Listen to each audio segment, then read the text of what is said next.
Well, new details from the White House about the number of Russian casualties in Ukraine. The Biden administration says more than 100,000 Russian troops have been killed or wounded in Ukraine since December. And the American government says that is proof that Russia's war has backfired. Well, CNN chief international security correspondent Nick Paton-Walsh is live in Zaporizhia for us. And you would expect to have got some sort of response on those numbers, which certainly sounds significant on Russian deaths from the Kremlin. What have we heard?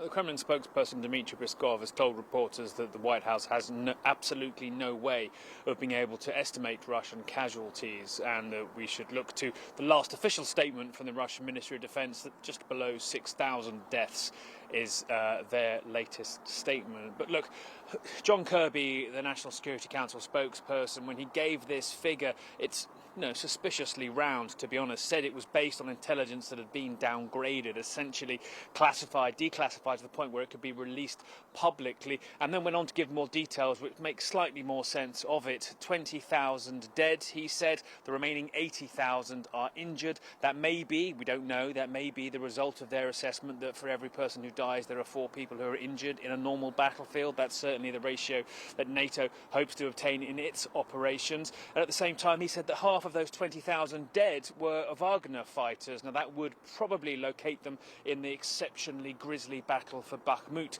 that we've seen take place since about October or November. The key focus of Russia's military activity since then, the grisly focus of their winter counter-offensive, utterly futile, frankly, and in the last few days we've seen a key Russian military figure, Yevgeny Prigozhin, the head of that Wagner group, come forwards and say without more artillery shells he's not sure his guys can hang on in Bakhmut. Now, he's made misleading statements before, we would simply don't know where that's coming from, but at the same time Ukrainian officials have said that they're pushing back and managing to get Russians to leave positions. This has been a back and forth for months now, and it's one where in the last few weeks we began to get the feeling Russia thought it had the higher ground, had the capacity potentially to encircle the remaining Ukrainian troops inside that city, and now that seems to be reversing. A back and forth that may continue to move on, but I think the message we can take from the White House, certainly with these numbers which lack evidence certainly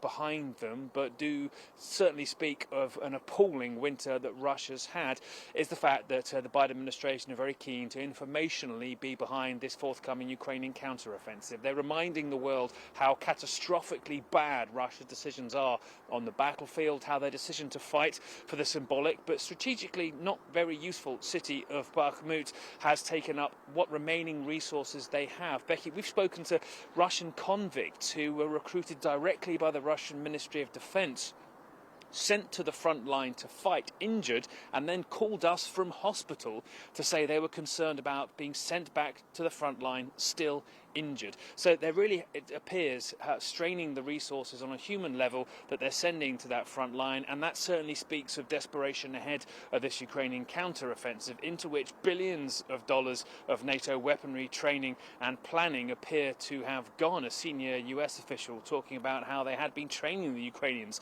for a surprise attack. So we're seeing indications here in Zaporizhia that some of that counter-offensive may be beginning to have its prelude. Impossible to tell, and the Ukrainian government obviously won't tell us when they're starting, but a very stark indictment of where Russia is ahead of this strategically vital moment. Becky. Nick, thank you.